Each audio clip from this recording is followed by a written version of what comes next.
Hello guys, तो कैसे हैं आप सभी। उम्मीद करते हैं अच्छे होंगे। आज ही हमारा थर्ड क्लास होने वाला है प्रोबेबिलिटी में, और आज हम क्वेश्चंस को बनाना स्टार्ट करने वाले हैं, क्वेश्चंस को बनाने वाले हैं। तो जैसा कि मैंने आपको पहली क्लास में बताया था कि सबसे पहला टाइप जो होगा वो बेसिकली किससे रिलेटेड होगा, तो वो रिलेटेड होगा on the basic formula of probability. हमने क्या पढ़ा है, फॉर्मूला क्या होता है प्रोबेबिलिटी का। तो आप जब भी फॉर्मूला बोले तो बहुत ही ध्यान से बोलना है, जिसका मतलब क्या हुआ, प्रोबेबिलिटी ऑफ एनी इवेंट। बहुत ही हर एक वर्ड का अपना एक महत्व है, तो आपको बहुत ही ध्यान से बोलना है कि किसी इवेंट का अगर हम लोगों को से प्रोबेबिलिटी पूछा जाता है तो उसका वैल्यू क्या होगा, number of favourable event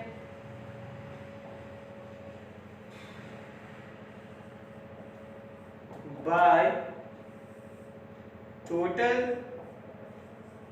number of events in sample space।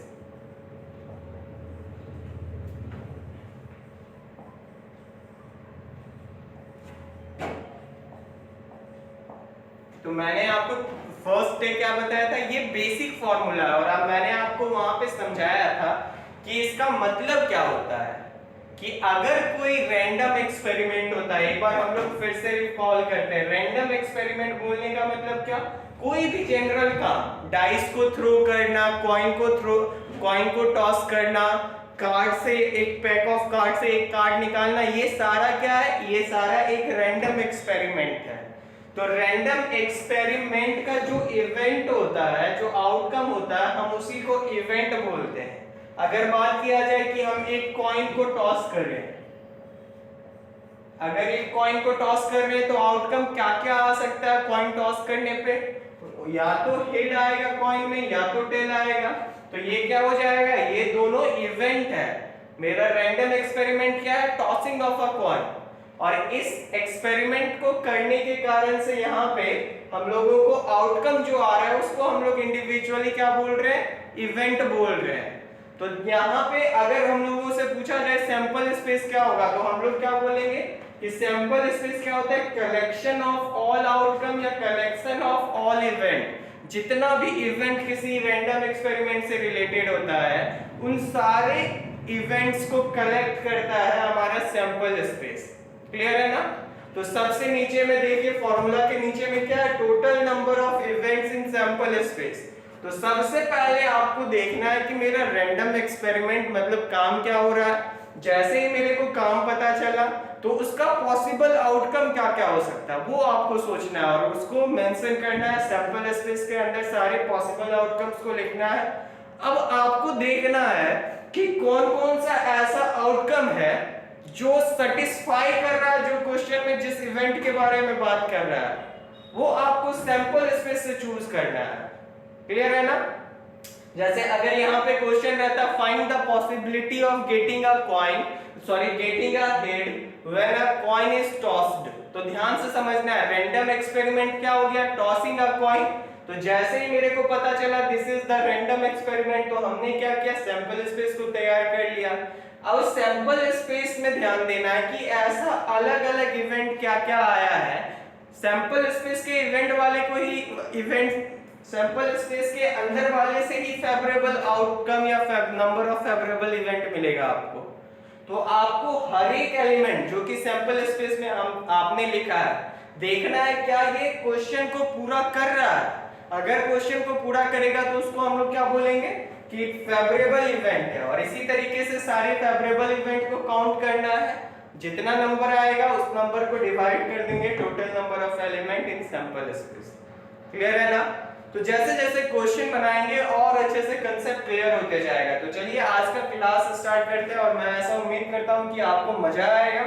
तो चलिए स्टार्ट करते हैं क्लास को।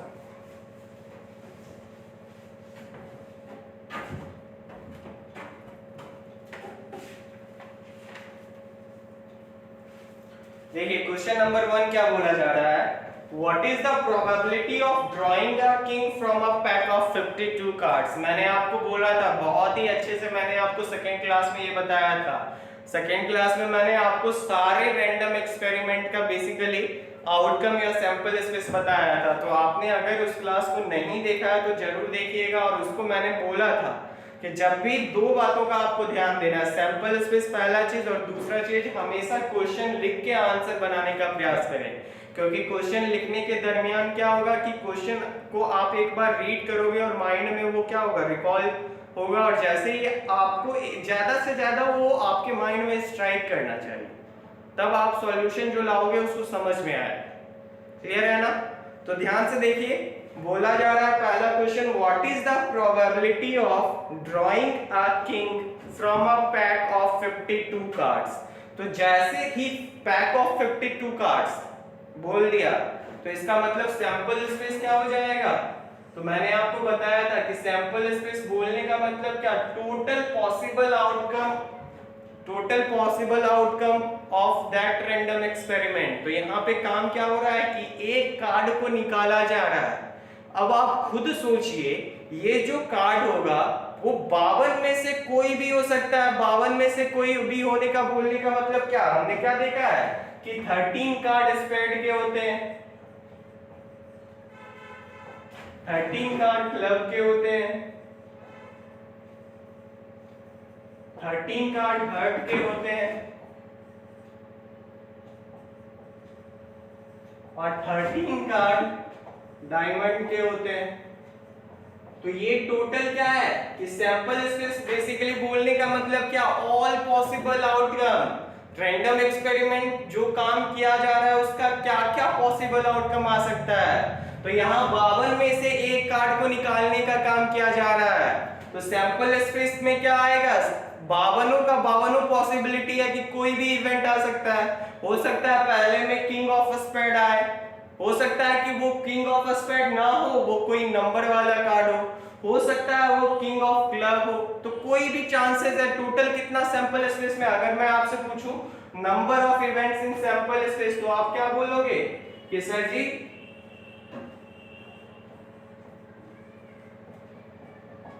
Total number of events in sample space कितना हो जाएगा, 52। अब मैं आपसे पूछूंगा कि भाई साहब आपने तो बता दिया कि टोटल इवेंट जो है सैंपल स्पेस के वो 52 आ रहे हैं इस रैंडम एक्सपेरिमेंट के कारण, लेकिन फेवरेबल इसमें से कौन कौन सा, इसमें से कितना ऐसा इवेंट होगा जिसके आने से मेरा काम पूरा हो जाएगा। काम क्या है, drawing a card from a pack of card, sorry drawing a king from a pack of card. तो अब आप सोचो, किंग बेसिकली अब हमको देखना है कि इस 52 में से कितना ऐसा केस है जो आ जाए उससे मेरा क्वेश्चन पूरा हो जाए। तो अब हम क्या जानते हैं कि टोटल 13 स्पेड का कार्ड है, और इस 13 में एक क्या होता है, किंग ऑफ स्पेड। इसी तरह से एक राजा क्लब में होता है, एक राजा हर्ट में होता है, और एक राजा डायमंड में होता है। तो अगर ये चारों कार्ड 52 में से किंग ऑफ स्पेड निकला, या फिर किंग ऑफ क्लब निकला, या फिर किंग ऑफ हर्ट निकला, या फिर किंग ऑफ डायमंड निकला, तभी मेरा काम पूरा हो पाएगा, या फिर मेरा इवेंट पूरा हो पाएगा जिसको क्वेश्चन में पूछा जा रहा है। तो अब basically number of favourable event कितना हो गया,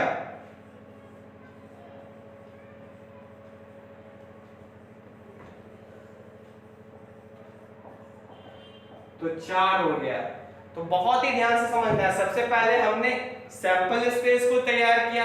अब सैंपल स्पेस से हमने क्या निकाला, फेवरेबल इवेंट, कितना नंबर है फेवरेबल इवेंट का उसको हमने निकाला। तो हमने देखा कि सैंपल स्पेस में टोटल 52 केसेस आ रहा है, कुछ भी हो सकता था, तो हमने सारे इवेंट को वहां पे मेंशन कर लिया। लेकिन इस 52 में 4 ऐसा इवेंट है जिसके आने से मेरा काम या जो क्वेश्चन पूछा जा रहा है वो पूरा हो जाएगा।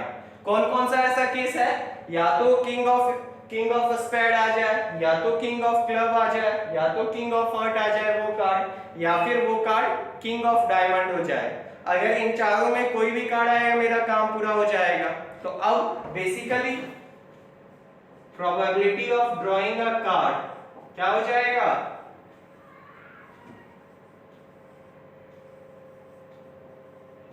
तो आप ध्यान से देखिए, नंबर ऑफ फेवरेबल इवेंट कितना हुआ? 4, और total number of event in sample space कितना है? 52। 4/52 दैट इज 1/13।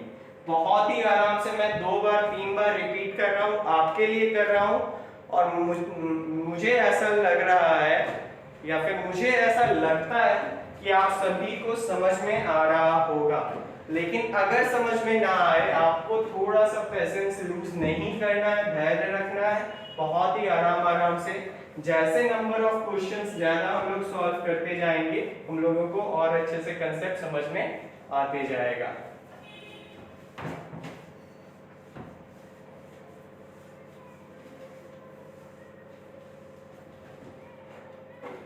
चलिए क्वेश्चन नंबर 2 पे हम लोग मूव करते हैं। अब ध्यान से समझना है आपको।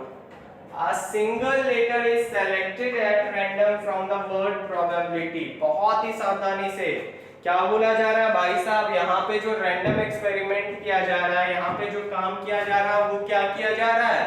एक लेटर को सेलेक्ट किया जा रहा है। किससे सेलेक्ट किया जा रहा है? तो एक वर्ड है प्रोबेबिलिटी।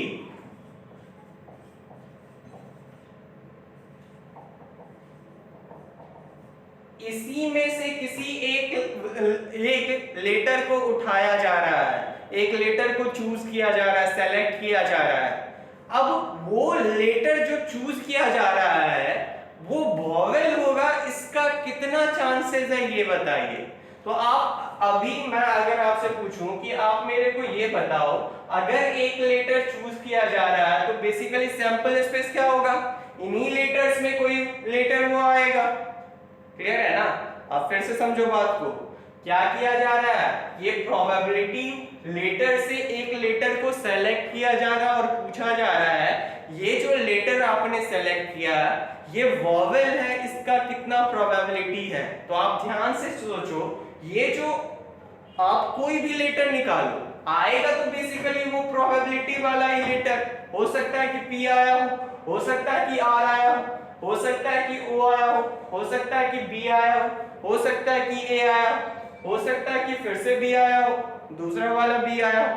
तो बेसिकली मैं आपसे अगर पूछूं कि भाई साहब सैंपल स्पेस क्या होगा, तो सैंपल स्पेस क्या होता है? Basically all possible outcome which is possible from a random experiment. तो क्या क्या मेरा पॉसिबल हो सकता है आउटकम?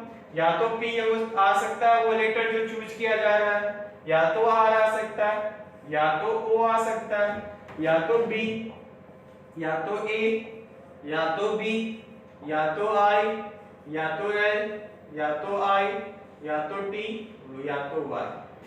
अब आप मेरे को ये बताओ कि इसमें से कौन सा, ये टोटल क्या है, कितना लेटर है? आप ध्यान से देखो 1 2 3 4 5 6 7 8 9 10 11 नंबर ऑफ इवेंट्स या फिर total number of outcomes which is possible, ये 11 हो गया। इन 11 में कोई भी आ सकता है, लेकिन फेवरेबल आउटकम कौन कौन सा होगा? तो आप बोलोगे कि सर अगर आप फेवरेबल आउटकम पूछ रहे हो मेरे से, तो फेवरेबल मेरे लिए तभी होगा जब ये लेटर जो मैं चूज कर रहा हूं प्रोबेबिलिटी वर्ड से वो वॉवेल हो। तो अब आप खुद सोचिए इसमें कितना लेटर है जो कि वॉवेल है। तो आप देखेंगे ए आई आई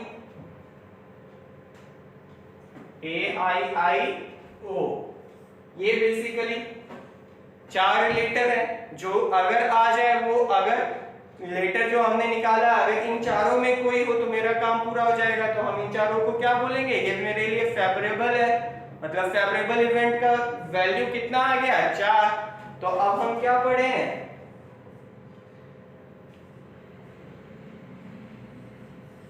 probability of letter being vowel क्या हो जाएगा? Total number of favorable event that is 4 by total number of sample space का वैल्यू क्या है? 11। so this is the value of getting a vowel when a letter is drawn from the word probability। Clear है? I hope कि आप समझ पाए होंगे। चलिए नेक्स्ट क्वेश्चन पे मूव करते हैं। Question number 3। तो सबसे मेन है रैंडम एक्सपेरिमेंट पता करना और तुरंत सैंपल स्पेस को तैयार करना। आप अगर सैंपल स्पेस तैयार नहीं कर पाओगे तो ना तो आप फेवरेबल इवेंट का नंबर पता कर पाओगे, ना total number of event in sample space, दोनों को आप नहीं पता कर पाओगे और आपको प्रोबेबिलिटी का वैल्यू नहीं, उस इवेंट के प्रोबेबिलिटी का वैल्यू नहीं आ पाएगा। ध्यान से देखिए नेक्स्ट क्वेश्चन क्या है कि अ डाइस इज थ्रोन, एक डाइस को थ्रो किया जा रहा है। जैसे ही आपने देखा अ डाइस इज थ्रोन, तो मैंने आपको लास्ट क्लास में इसीलिए बताया, जैसे ही आपको ये वर्ड दिख गया आपको तुरंत क्या समझना है कि सैंपल स्पेस क्या हो जाएगा, या तो उस डाइस को थ्रोन करने पे 1 आया होगा, या तो 2 आया होगा, या तो 3, या तो 4, या तो 5, या तो 6, मतलब इन 6 में ही कोई ना कोई डाइस को थ्रो करने पे डिजिट आया होगा। अब आगे क्या पूछ रहा है ध्यान से देखिए, find the probability of getting digit less than 4। अब आप खुद बोलो कि भाई साहब अगर आप एक डाइस को थ्रो कर रहे हो तो ये क्या है, ये है पॉसिबल आउटकम जो आ सकते हैं, लेकिन मेरा फेवरेबल आउटकम जो क्वेश्चन पूछा जा रहा है, क्वेश्चन हमसे क्या पूछा जा रहा है, इवेंट मेरा क्या है, प्रोबेबिलिटी हम लोगों को किसका निकालना है, of getting digit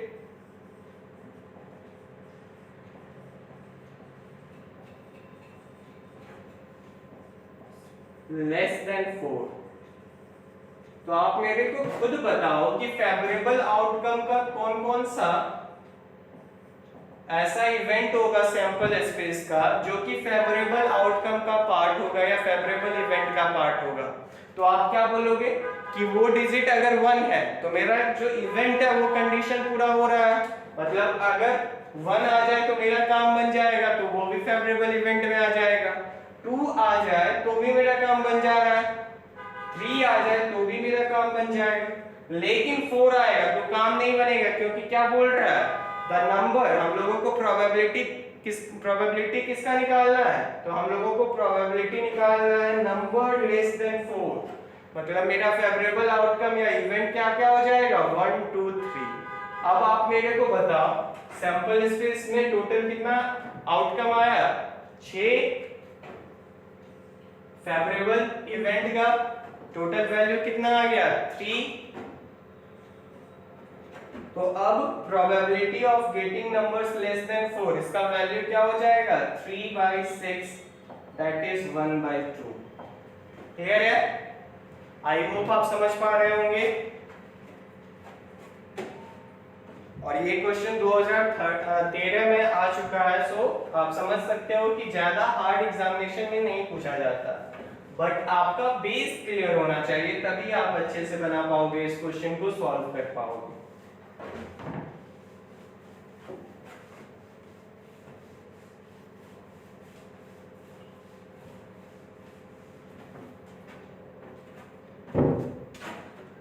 question number 4 देखिए क्या है, अ बैग कंटेन 6 व्हाइट बॉल। बहुत ही ध्यान से समझना है, कोई एक बैग है और इस बैग का कहानी क्या है कि इसमें 6 व्हाइट बॉल है एंड 20 रेड बॉल। अब बोलता है find the probability of drawing a black ball. ये क्वेश्चन तो गड़बड़ दे दिया, बॉल ब्लैक बॉल तो है ही नहीं, तो आप क्वेश्चन को थोड़ा सा सही करके यहाँ पे लिख लेंगे आप रेड बॉल। रेड बॉल आने का प्रोबेबिलिटी कितना होगा ये बताइए। तो कोई एक बैग है, इस बैग में क्या है, 6 व्हाइट बॉल है और 20 रेड बॉल है। तो अगर एक बॉल निकाला जा रहा है तो टोटल सैंपल स्पेस क्या हो सकता है, तो आप ध्यान से सोचिए, टोटल कितना बॉल आ गया है, 26। अब इस 26 में कोई भी आ सकता है, क्लियर है ना। आप एक बॉल को निकाल रहे हो, बेसिकली वो क्या हो सकता है, पहला वाला व्हाइट बॉल हो सकता है दूसरा वाला व्हाइट बॉल हो सकता है तीसरा वाला व्हाइट बॉल हो। इसी तरह से 6 केस इसमें हो जाएगा और इसमें कितना केस होगा, 20।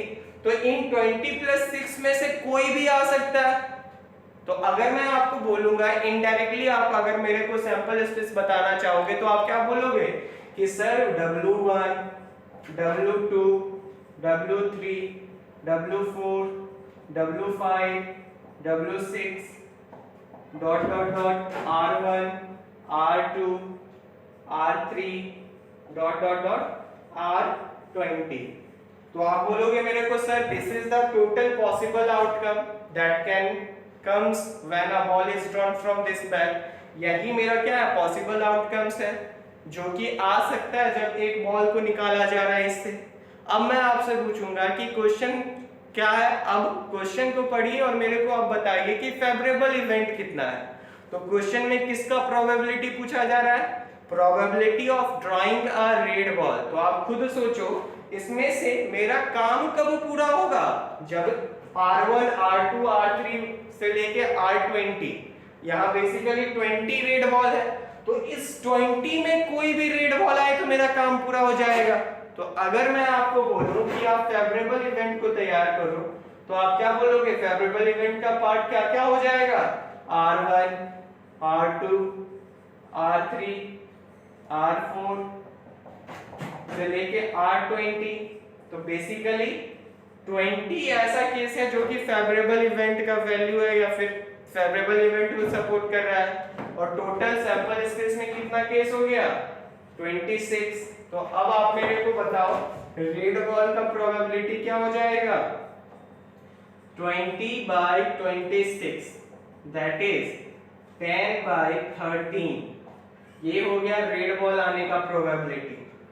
अब अगर आपसे क्वेश्चन पूछ देता है what is the probability of getting a white ball, तो अब आप खुद सोचिए सैंपल स्पेस तो सेम रहेगा, सैंपल स्पेस में तो फिर से वही 26 केस कोई भी आ सकता है, लेकिन इस बार फेवरेबल इवेंट का केस क्या क्या होगा। तो आप बोलोगे sir W1, W2, W3, W4, W5, W6।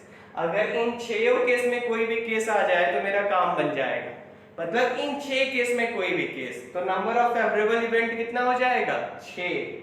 और नंबर ऑफ फेवरेबल इवेंट जैसे ही पता चला तो हम क्या बोलेंगे, probability of getting a white ball is equal to 6/26 that is 3/13।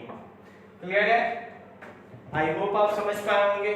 कोई भी डाउट रहे तो उसी दिन आपको मैसेज करना है और मैं फ्री होऊंगा जनरली, तो आपको खुद रिप्लाई करूंगा। आपको हौच-पौच नहीं होना, परेशान नहीं हो जाना, लेकिन आपका पूछना काम है और आपको तुरंत पूछना है जहां पे डाउट है। क्लियर है ना। चलिए नेक्स्ट क्वेश्चन पे हम लोग मूव करते हैं।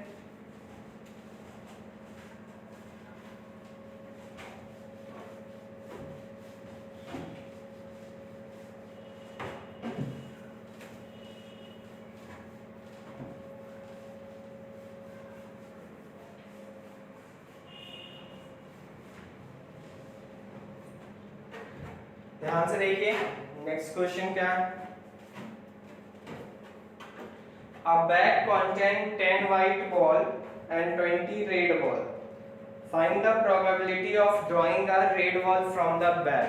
तो मेरा इवेंट क्या है जिसको हम लोगों को, जिसका वैल्यू पता करना है, जिसका प्रोबेबिलिटी पता करना है। तो रेड बॉल आने का event of getting red ball,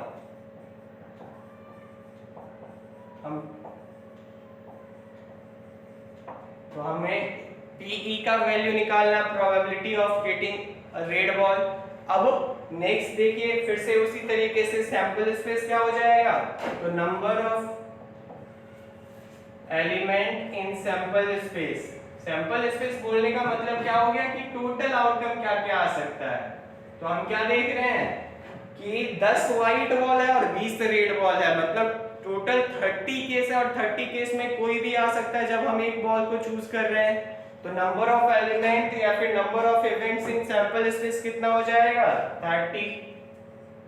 अब बताओ नंबर ऑफ फेवरेबल इवेंट क्या हो जाएगा, 30 तो टोटल आउटकम है, लेकिन इस 30 में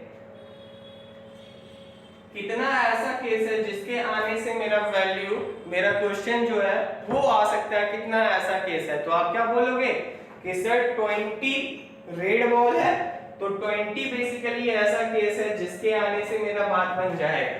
तो अब मैं पूछूंगा 20 ऐसा केस आपको जैसे ही पता चला तो आप मेरे को PE का वैल्यू बताओ, प्रोबेबिलिटी ऑफ इवेंट E। तो आप क्या बोलेंगे, प्रोबेबिलिटी ऑफ इवेंट E का फॉर्मूला क्या होता है, नंबर ऑफ फेवरेबल इवेंट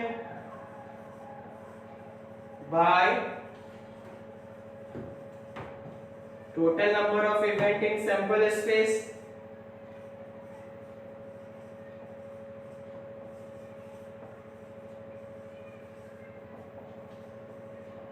अब नंबर ऑफ फेवरेबल इवेंट का कितना वैल्यू आया है 20 और number of total number of event in sample space कितना वैल्यू आया है 30। तो प्रोबेबिलिटी का वैल्यू क्या हो जाएगा 2/3। और हमेशा आपको याद रखना है प्रोबेबिलिटी का जो वैल्यू आएगा वो 0 से 1 के बीच आएगा। जब 1 के बराबर आ जाए तो वो उसको उस कंडीशन को बोलते हैं श्योर शॉर्ट कंडीशन, मतलब जिसका पूरा पूरी चांसेस था और कोई था ही नहीं, एक ही इवेंट आना था, वही इवेंट का प्रोबेबिलिटी पूछा। कोई भी एक्सपेरिमेंट किया गया और हमें पता था वही आएगा ही आएगा और उसी का प्रोबेबिलिटी पूछ दिया, तो उसका वैल्यू क्या हो जाएगा 1। लेकिन 0 कब आएगा, जब मेरे को पता है कभी वो इवेंट आएगा ही नहीं। जैसे लास्ट क्वेश्चन जो था जिसमें पूछ दिया था ब्लैक बॉल जबकि दिया नहीं था, तो उसका वहां पे हम 0 आंसर लिख सकते थे। क्लियर है ना।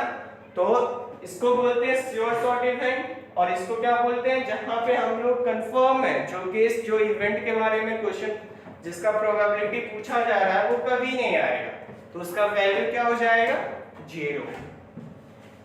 क्लियर है ना। आई होप आपको समझ में आ रहा होगा।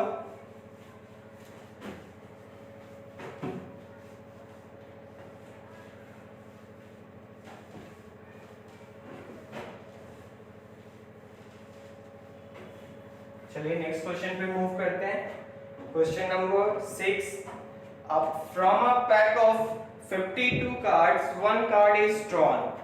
अब आपको सैंपल स्पेस बेसिकली वैसे नहीं लिखना है क्योंकि हमें चाहिए क्या, हमको तो नंबर चाहिए सैंपल स्पेस में कि सैंपल स्पेस का टोटल कितना आउटकम है उसका नंबर चाहिए बेसिकली हमको।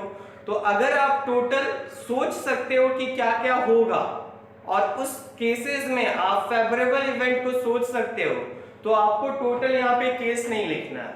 जैसे बेसिकली क्वेश्चन नंबर 6 देखिए, क्वेश्चन नंबर 6 में क्या बोला जा रहा है कि from a pack of 52 cards one card is drawn, what is the probability that it would be queen. तो अब मेरे को पता है कि number of event in sample space कितना हो जाएगा 52। अब क्वेश्चन जो पूछा जा रहा है, क्वेश्चन में पूछा जा रहा है find the probability of event E, और इवेंट E क्या है, इवेंट ऑफ गेटिंग क्वीन। तो हम अपने से एक इवेंट E हमने माना और ये इवेंट क्या है, event of getting queen when a card is drawn up, when a card is drawn from a pack of card. अब आप मेरे को बताइए कि सैंपल स्पेस का टोटल कितना वैल्यू हो गया 52। अगर एक कार्ड ड्रॉ किया जा रहा है तो वो 52 में से कोई भी कार्ड आ सकता है जब हम लोग एक कार्ड को सेलेक्ट कर रहे हैं, लेकिन इस 52 में कितना ऐसा केस होगा जो कि फेवर करेगा क्वेश्चन को। तो आप ध्यान से देखिए क्वेश्चन में किसका प्रोबेबिलिटी पूछा जा रहा है, probability of getting a queen. तो इस 52 में कितना ऐसा केस है जो कि आ जाए तो हम बोलेंगे हाँ भाई साहब क्वीन आ रहा है। तो आप बोलोगे भाई साहब ऐसा 4 केस ही है, 4 स्पेड क्लब हार्ट डायमंड, इन चारों में बेसिकली एक एक क्वीन होती है और अगर वो आ गई तो हमारा क्वेश्चन को फेवर करेगा। तो इसका मतलब नंबर ऑफ फेवरेबल इवेंट कितना हो गया, तो आप क्या बोलेंगे दैट इज 4, और total number of sample space क्या हो गया, तो आप क्या बोलेंगे दैट इज 52। तो प्रोबेबिलिटी ऑफ गेटिंग क्वीन, क्योंकि हमने इवेंट ही मान लिया है क्वीन आने का प्रोबेबिलिटी, जब जब क्वीन आ रहा होगा हमने उसको ई मान लिया, तो probability of getting event E क्या वैल्यू क्या हो जाएगा 4/52 दैट इज 1/13। क्लियर है ना। इसी तरीके से देखिए बी नंबर में क्या पूछा जा रहा है, अ card of red colour, red colour आने का कितना प्रोबेबिलिटी है। मैंने आपको लास्ट क्लास में बताया था कि 52 फिर से सैंपल स्पेस होगा, लेकिन इस 52 में अब आप खुद सोचो कितना ऐसा केस है जिसके आने से क्वेश्चन फेवर कर रहा होगा या क्वेश्चन को थोड़ा सा हेल्प मिल जाएगा। तो आप बोलोगे बेसिकली सर पूरे 52 कार्ड में 26 ऐसे कार्ड होते हैं जो कि रेड कलर में होते हैं। तो अगर उन 26 में कोई भी कार्ड आए तो वो तो फेवर ही फेवर करेगा। तो इसका मतलब प्रोबेबिलिटी ऑफ गेटिंग रेड का क्या हो जाएगा, 26 हो गया total favourable case, 26/52 that is 1/2। Clear है। इसी तरीके से देखिए अ किंग ऑफ डायमंड, बहुत ही ध्यान से समझना है, क्वेश्चन जनरली पूछा जाता है किंग ऑफ डायमंड। तो आप ध्यान से सोचो सैंपल स्पेस फिर से 52 ही है, लेकिन इस बार किंग आना चाहिए, लेकिन रेस्ट्रिक्शन लगा दिया है कि किंग सिर्फ डायमंड का आना चाहिए। तो अब आप बोलोगे सर 52 टोटल केस होता है, लेकिन उसमें से किंग वो भी डायमंड का सिर्फ एक केस होता है, मतलब फेवरेबल इवेंट कितना हो गया, 1। तो probability of getting king of diamond कितना हो जाएगा,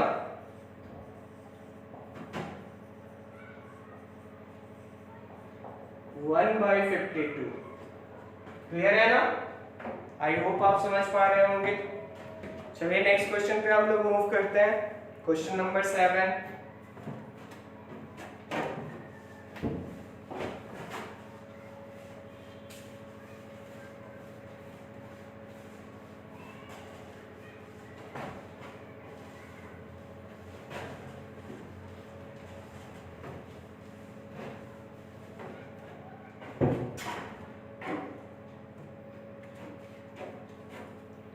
अब क्या बोल रहा है ध्यान से देखिए, 2 क्यूबिकल डाइस, डाई वहां पे लिखा हुआ है, डाइस आप कर लेंगे। तो 2 cubical dice were marked with digit 1 to 6 are thrown simultaneously, एक साथ फेंका गया 2 डाइस को। अब बोलता है find the probability that the sum of the digits on the face that turn up is 8 और 11। 8 है या फिर दूसरा केस दिया 11 है, इन दोनों का प्रोबेबिलिटी बताइए। तो आप मेरे को बताइए, मैंने आपको लास्ट क्लास में बताया था कि अगर 2 डिजिट को फिर थ्रो किया जा रहा है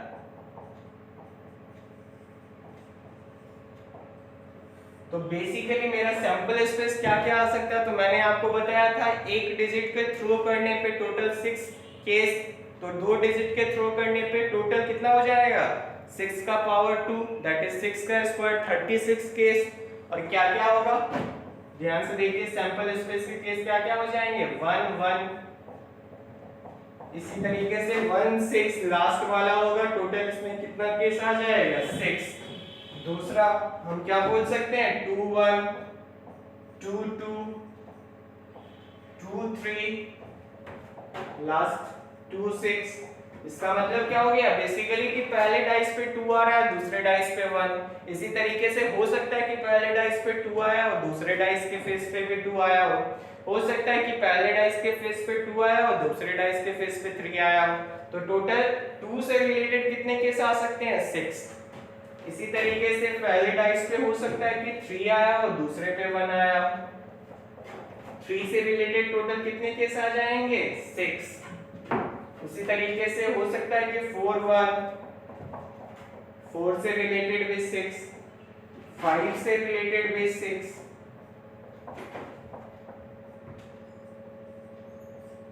और 6 से रिलेटेड भी टोटल 6 केस। तो अब बेसिकली आप मेरे को बताओ टोटल सैंपल स्पेस कितना आएगा। तो हम क्या देख रहे हैं, हम यहाँ पे रेस्ट्रिक्ट कर दे रहे हैं कि पहले फेज पे 1 आया है। तो अगर पहले फेज पे 1 आ रहा है तो उसके अलग अलग कंडीशन क्या क्या आ सकते हैं कि पहले पे अगर 1 आया तो दूसरे पे हो सकता है 1 आया हो, दूसरे पे हो सकता है 2 आया हो सकता है 3 आया हो। तो टोटल ऐसा अलग अलग केस कितना हो गया, 6। इसी तरीके से 2 वाले में 6 6 6 6 6। तो टोटल सैंपल स्पेस कितना हो गया? जब हम 2 डाइस को थ्रो कर रहे हैं तो आप क्या बोलेंगे? 6 × 6 36। अब आप मेरे को बताओ प्रोबेबिलिटी क्या पूछा जा रहा है? ये तो पॉसिबल आउटकम है जब 2 डाइस को थ्रो किया जा रहा है, लेकिन मेरा इवेंट क्या है असली में जिसका प्रोबेबिलिटी पूछा जा रहा है? तो इवेंट है जिसका हम लोगों को प्रोबेबिलिटी निकालना है कि event of getting sum of digit 8, कि दोनों डिजिट को ऐड किया जाए, दोनों फेस को ऐड किया जाए तो वैल्यू 8 आए। ऐसा कितना प्रोबेबिलिटी है, इसका कितना प्रोबेबिलिटी है, ये इसका वैल्यू निकालना है। तो अब आप खुद सोचो कि कैसे निकालेंगे हम लोग। ध्यान से देखिए, जब 8 बोला जाए तो आप मैक्सिमम वाले, क्योंकि वहां से हम लोगों को वैल्यू पता चल जाएगा, तो हम यहाँ पे क्या देख रहे हैं कि 1 6 7, मतलब मैक्सिमम वैल्यू क्या आ सकता है? 7। जब फर्स्ट डिजिट में 1 हमने फिक्स कर दिया है, रेस्ट्रिक्ट कर दिया है, तो मतलब कोई यहाँ पे ऐसा केस नहीं है जिसका सम 8 आ सकता है। अब दूसरे वाले में देखिए कि कितना है, 2 + 6 8, मतलब एक केस ऐसा है जिसका सम क्या आ सकता है? 8 आ सकता है, मतलब फेवरेबल इवेंट में 2 6 1 का 1 आ गया है। अब थर्ड वाले में देखिए 3 1, 3 + 6 9 सम आ रहा है, मतलब कहीं ना कहीं 8 तो जरूर आएगा। कहां पे आएगा? अगर यहाँ पे 9 आ रहा है तो इसके पहले वाले में सम कितना आएगा? 8, और इसका पहला वाला कितना होगा? 3 5। तो मतलब एक ये भी केस हो सकता है जब 3 और 5 आ रहा है और उसका सम कितना आ जा रहा है? तो 8। तो ये फेवरेबल इवेंट का ये भी एक केस है। अब थर्ड वाले में देखिए 6 + 4 10, तो बेसिकली अगर सम 10 है मतलब कहीं ना कहीं 8 आ रहा होगा। कहां आ रहा होगा?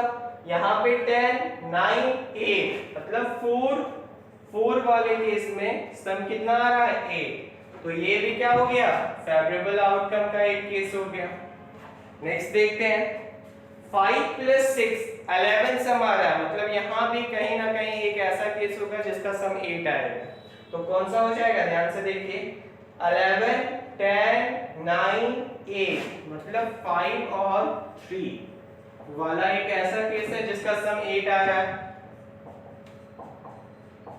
इसी तरीके से 6 + 2 एक ऐसा केस है जिसका सम क्या आ रहा है?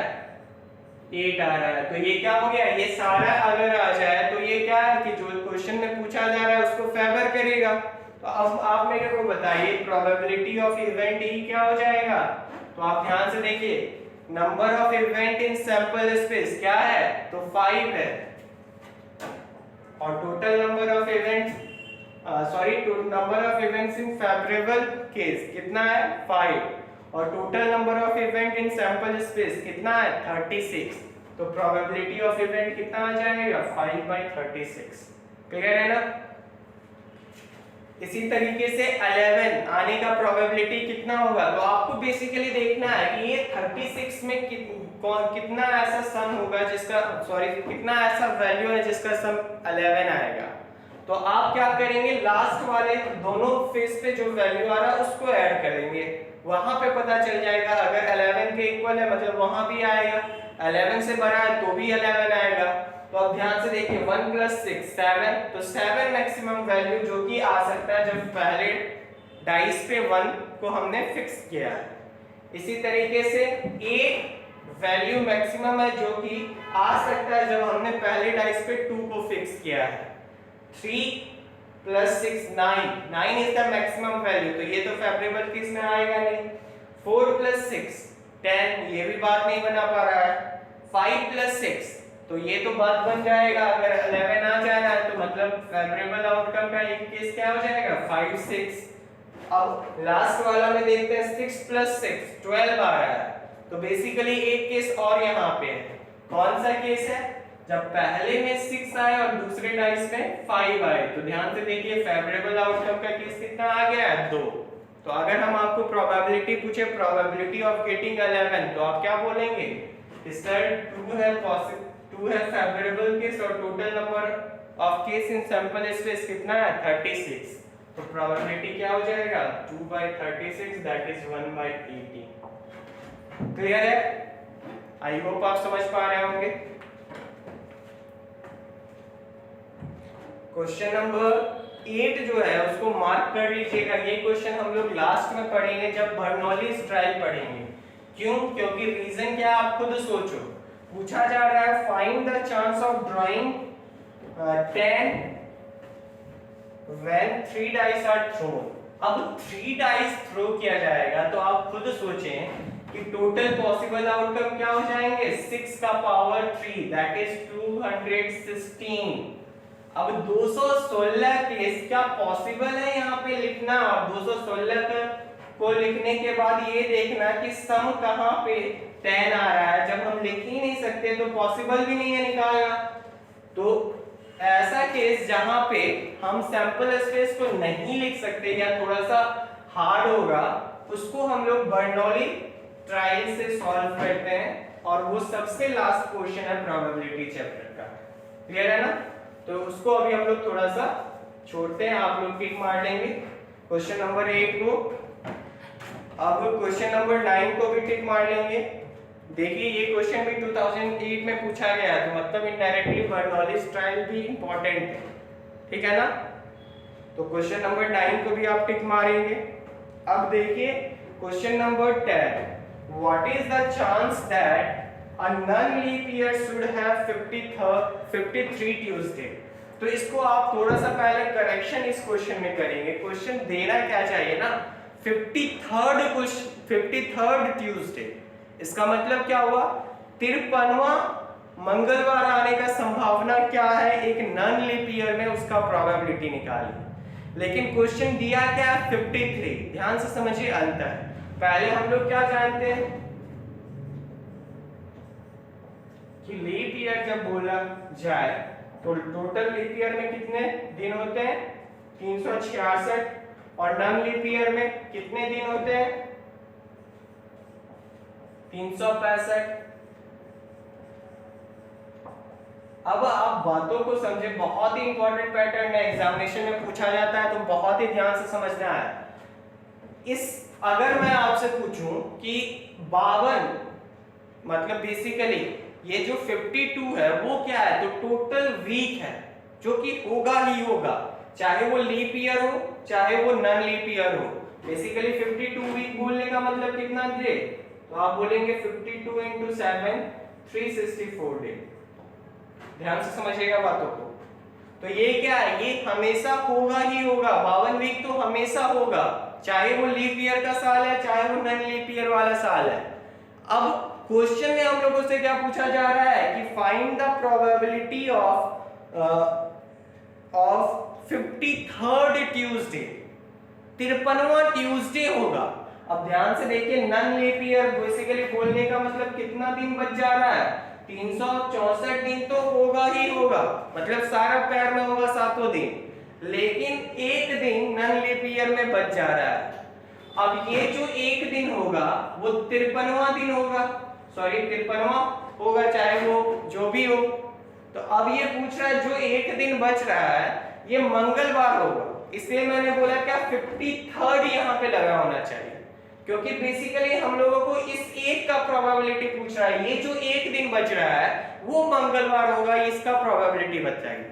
तो अब जो एक दिन बच रहा है वो क्या क्या हो सकता है आप खुद सोचें। वो हो सकता है कि मंडे हो, वो हो सकता है कि ट्यूसडे हो, वो हो सकता है कि वेडनेसडे हो, वो हो सकता है कि थर्सडे हो, वो हो सकता है कि फ्राइडे हो, वो हो सकता है कि सैटरडे हो, और वो हो सकता है कि संडे हो। अब बेसिकली 53rd डे जो बचा है उसका टोटल आउटकम क्या क्या अलग डे हो सकता है, टोटल अलग अलग आउटकम कितने हैं, तो आप बोलेंगे 7। लेकिन इस 53वें दिन में मंगलवार होगा, इसका कितना प्रोबेबिलिटी है, तो आप ध्यान से देखिए मंगलवार होने का एक ही चांसेस है टोटल 7 में। तो आप क्या बोलेंगे कि number of favourable event is equal to 1 and total number of 7 sample space total क्या कितना है 7। So probability of getting 53rd Tuesday is equal to क्या हो जाएगा 1/7। तो आई होप आप अंतर समझ पा रहे होंगे। 53rd क्यों होना चाहिए? अगर 53 ट्यूसडे पूछे तब तो भाई साहब बहुत ही क्लियर है। हम क्या करेंगे, पहले 364 दिन को लिखेंगे, फिर 364 में 7 जोड़ेंगे, वो टोटल आउटकम हो जाएगा। 364 में ध्यान से समझिए 52 वीक है, तो 52 बाई 364, ये तो 52 ट्यूसडे तो होगा ही होगा, एकदम से फिक्स है। अब 52 बाई 364 52 ट्यूसडे का प्रोबेबिलिटी है, प्लस एक जो बचा हुआ ट्यूसडे है उसका प्रोबेबिलिटी क्या होगा? तो आप बोलोगे सर एक जो बचा हुआ ट्यूसडे है होगा उसका प्रोबेबिलिटी क्या होगा? 1/7।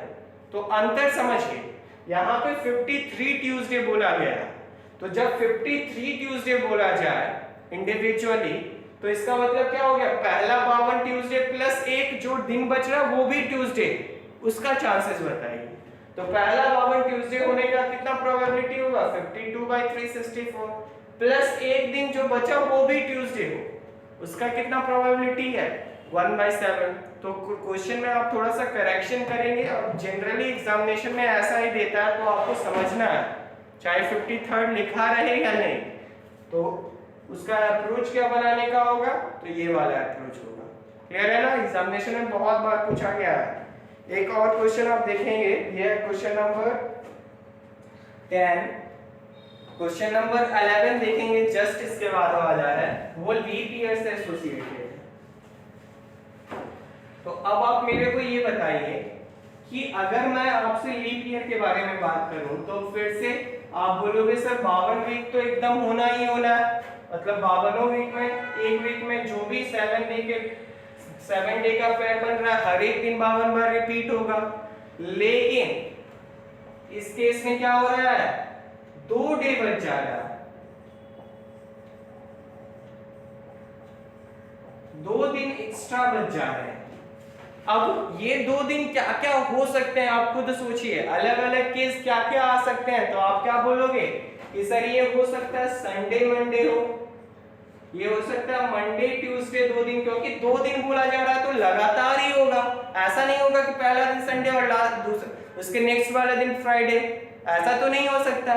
तो बाकी जो 2 दिन बच रहा है वो क्या क्या हो सकता है? हो सकता है कि पहला दिन संडे, दूसरा दिन मंडे, या फिर पहला दिन मंडे, दूसरा दिन ट्यूसडे। इसी तरीके से पहला दिन ट्यूसडे, दूसरा दिन Wednesday, Wednesday Thursday, Thursday Friday, Friday Saturday, Saturday Sunday, फिर संडे मंडे। जैसे ही आप लिखेंगे वो केस तो हमने कंसीडर कर लिया। तो मतलब टोटल कितने अलग अलग केस बन सकते हैं? तो आप क्या बोलेंगे सर 7 अलग अलग कॉम्बिनेशन है जो कि बन सकते हैं, ये जो 2 दिन एक्स्ट्रा बच गया। क्लियर है ना? तो ये सैंपल स्पेस हो गया जो 2 दिन एक्स्ट्रा बच जा रहा है, ये आ सकते हैं, टोटल इतना चांसेस है। लेकिन मेरा फेवरेबल आउटकम क्या होगा? तो पूछा जा रहा है 53rd संडे आने का प्रोबेबिलिटी। तो अब आप इस सातों में देखिए ऐसा कौन सा केसेस है जहां पे संडे आ रहा है। तो आप बोलेंगे सर पहला वाला केस अगर संडे मंडे आ जाए, और आखिरी वाला केस जहां पे सैटरडे संडे आ जाए, तो मेरा बात बन जाएगा। तो इसका मतलब क्या हो गया कि नंबर ऑफ फेवरेबल इवेंट कितना हुआ? 2, और total number of sample space कितना है? तो आप बोलेंगे 7। तो probability of getting 53rd Sunday in leap year कितना हो जाएगा? 2/7। क्लियर है ना? और आप देख सकते हैं ये क्वेश्चन जो 2015 में पूछा गया, और जनरली आपको हर एक सेट में मिल जाएगा जिस भी सेट को आप बनाएंगे। तो बहुत ही इंपॉर्टेंट टाइप है, एंड आई होप आप समझ पाए होंगे। आज क्वेश्चन को यहीं तक रहने देते हैं। इसमें कुछ और क्वेश्चंस हैं, जैसे कि इसमें कितना क्वेश्चन और बच गया है? क्वेश्चन 19, मतलब टोटल 8 क्वेश्चन और बच गए हैं। तो हम लोग एक क्लास में और इसको खत्म करेंगे। उसी क्लास में मैं आपको नेक्स्ट जो कंसेप्ट है एडिशन थ्योरम का, उसका भी कंसेप्ट मैं आपको बताऊंगा, और फिर हम लोग नेक्स्ट मूव ऑन करेंगे। तो आज यहीं तक रहने देते हैं, तब तक अपना ध्यान रखिए और अच्छे से रहिए। Take care, bye bye.